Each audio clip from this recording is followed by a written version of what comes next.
Kwanza tuanze na kusubscribe. Baada ya kusubscribe tu uendelee kupata update nyingi zaidi za michezo kwenye channel yako hii ya Shomi TV Online, yani subscribe. Halafu tujuzane kwenye uwanda wa michezo ambapo leo tunaishuhudia Yanga ikipigwa chuma 1-0 na Silver Strikers ya nchini Malawi. Je, tuone ukubwa wa Yanga na Silver Strikers. Je, ipi kubwa zaidi kuliko timu nyingine? Tunaona Yanga imezidi kwenye usajili, kwenye wachezaji mmoja. Yanga iko juu zaidi, lakini kwa nini wanapigwa? Kwa nini leo imepoteza mchezo? Ina maana kwamba Yanga wakitoa draw kwa Mkapa, Yanga tunawaondoa kabisa kwenye kombe la klabu bingwa, yani tunawapoteza kabisa. Lakini tunahitaji subscribe yako hapo, pia shusha comment yako kuhusiana na kocha Romain Folz. Je, anatufaa aendelee kubaki kwenye kikosi ama hatufai?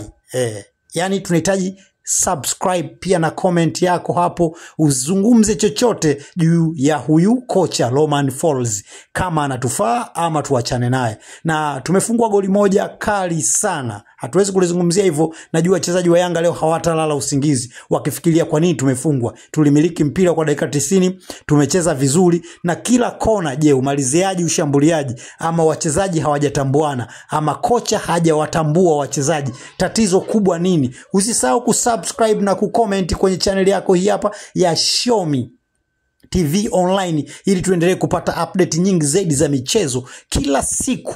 Yani, je, kocha anatufaa ama hatufai? Tunahitaji comment yako.